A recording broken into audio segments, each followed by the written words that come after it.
How's it going, everyone? Welcome back to another Commander video. Super excited to share this one. It really is an awesome deck, and I know you'll all enjoy it. If you are liking the content, feel free to drop a like, sub, all that stuff, and really let me know what commanders you're enjoying or want to see builds for. I'd love to know. But with all that out of the way, let's get into this awesome deck. So Bruno is all about sea monsters. Really, we're just going to be playing with krakens, leviathan, octopus, and serpents. Those are kind of going to be the bread and butter of what we want to do. We really are a tribal deck at the end of the day. So looking at Bruno in particular, he is one generic, a blue and a black, for a legendary vampire cleric, flying 1/4. So when Bruno enters the battlefield, you put up to one target creature card from your graveyard onto the top of your library. And at the beginning of each upkeep, you can look at the top card of your library and reveal that card.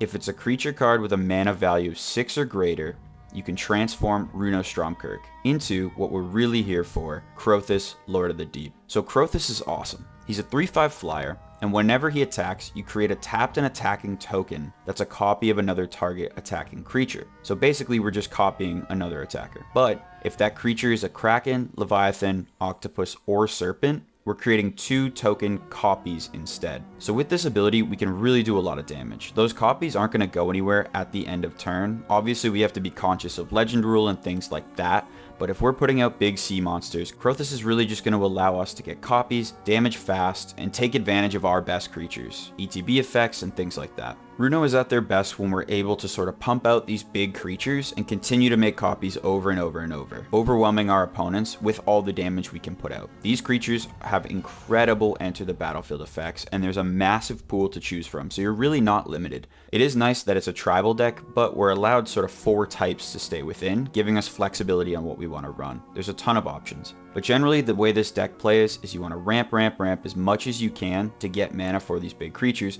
while also trying to flip Bruno by adjusting the top of your deck, whether that's through scrying, discarding, things like that, and trying to get a sea monster on top so we can get Crothus as fast as possible. So we do want to put in some ways to ensure that we can get our value. With that being said, let's start with our lands and artifacts, because they're going to be pretty important here. So the lands, really nothing too crazy. We're running mostly islands and swamps. There are a few classics that we obviously want to include. Things like Fabled Passage or Exotic Orchard are always fantastic, along with a command tower. But the real all-star lands here for us are going to be things like Rogue's Passage, for example. So we can pay 4 to make a target creature unblockable. We're going to have a bunch of sea monsters. We're going to want to get in for damage. Rogue's Passage is going to let us do that. Along with the passage, we have Halimar Depths. It is a tap land, but when it enters the battlefield, we get to look at the top 3 cards of our library and put them back in any order. This is really good for a few reasons, but specifically it allows us to dig 3 cards deep and try and find that sea creature to put on top for Bruno so we can make sure we transform next turn.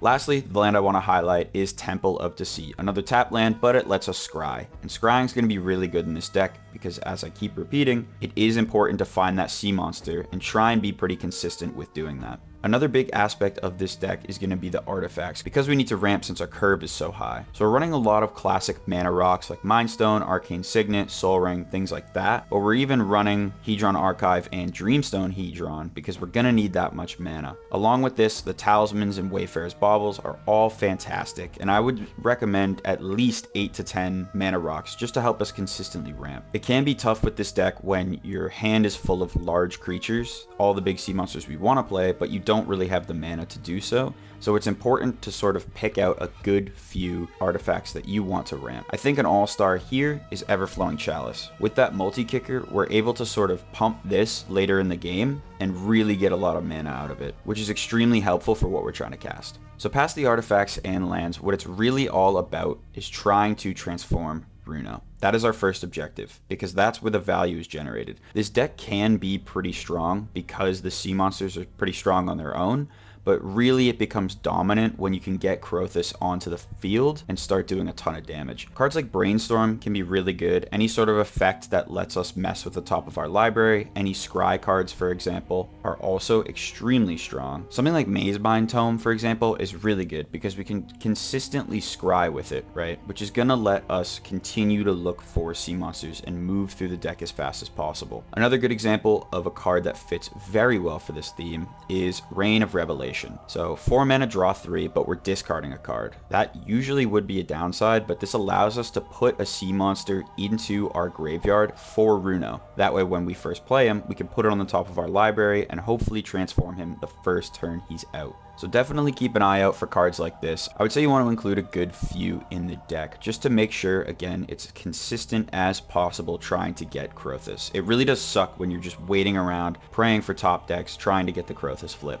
So now the big meat and potatoes of this deck is the creatures. The sea monsters themselves are all incredibly powerful with massive enter the battlefield effects attached to massive mana costs, but you're getting a massive creature for it. A great example of this is Scourge of Fleets, a 7 mana, 6/6 Kraken, 5 colorless, 2 blue. When it enters the battlefield, return each creature your opponent controls with toughness X or less to its owner's hand, where X is the number of islands you control.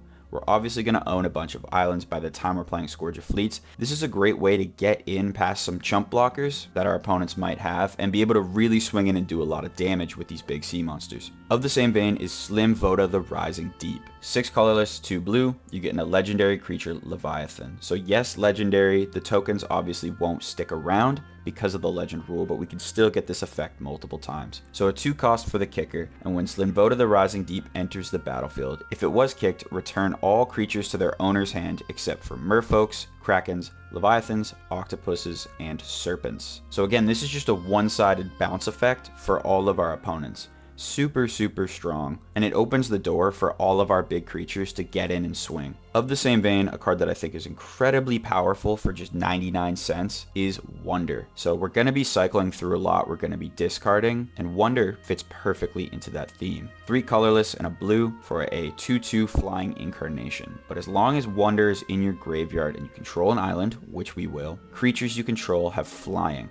So it is, first of all, hilarious to think of these giant sea monsters flying around, but it's an amazing way to be able to get in past chump blockers, which can be a big issue for this deck. If you're at the table against some sort of token deck, it can be really tough to try and get in and do the damage you need to when they can just block each sea creature with a 1/1. Giving everything flying is another layer that allows us to sort of get past that and continue to pump out a ton of damage. A creature I really like in this deck that isn't as large as the others is Sea Dasher Octopus. So it's 1 colorless and 2 blue, and it has Mutate 2, so that allows us to put it on another creature if we'd like, but it also has Flash. So when this creature deals combat damage to a player, draw a card. Card draw can be a little bit tough with this deck, especially because our hand can be heavy sometimes, but again, we're going to be making copies of things. So copying the Octopus, for example, or copying whatever we mutated on, is going to allow us to draw a ton of cards. I think this card is even decent on its own, and again allows us a consistent draw source as an octopus fitting our theme, but it's a perfect fit in helping out some of the bigger creatures add some draw. Lastly, an absolute classic, Stormtide Leviathan is fantastic. 5 colorless and 3 blue. We're getting an 8/8 Leviathan with Island Walk that also makes all lands islands in addition to other types. Creatures without flying or Island Walk can't attack, so we are shutting off the rest of our board most of the time. That being said, Crothus can still attack because of that flying,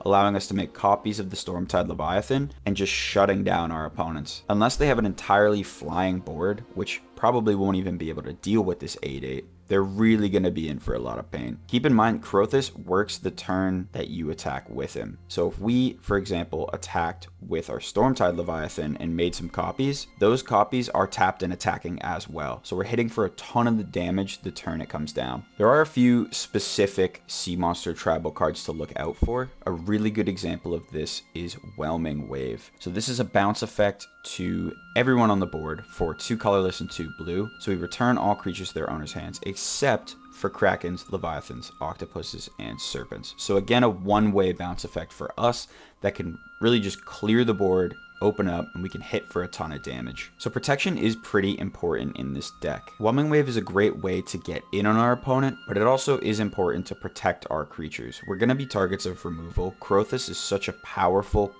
creature that isn't actually doing anything until we're attacking. So he's going to be a target for removal a lot of the times from our opponents. So a few ways to do this are obviously counterspells like Negate, for example, and a real highlight for counterspells is you find the Villain's Lair. So yes, it costs 3 rather than the normal 2, but we can choose to counter target spell or choose to draw 2 then discard 2, again allowing us to get some creatures in the graveyard that Bruno can use to transform at the beginning of the game. Super flexible, really strong card. Another card I think that thematically fits extremely well with this deck is Octopus Umbra. It's a 5 mana enchantment that enchants a target creature and gives it base power and toughness 8/8, and whenever this creature attacks, you may tap target creature with power 8 or less. Also gives totem armor, so really good protection, also allowing us to tap down any chump blockers they might have while kind of fitting our theme with the octopus armor. Bruno really is an incredible commander. You can have a lot of fun just playing with these massive creatures, creating so many clones. You're going to get the ETBs to proc so often. It's a super fun deck to play. It is very much powerful, but you have to get there and work for that power first. When you're stuck with Bruno on your board and a handful of heavy creatures,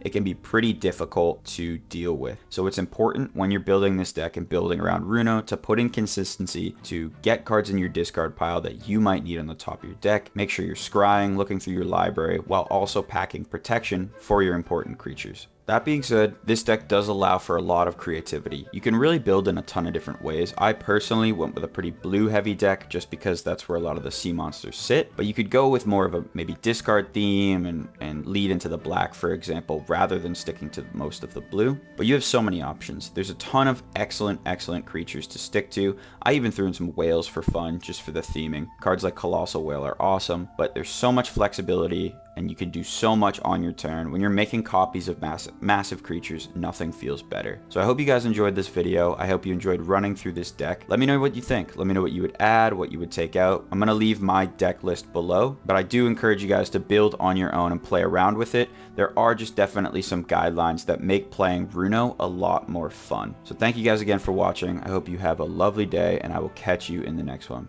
Peace out.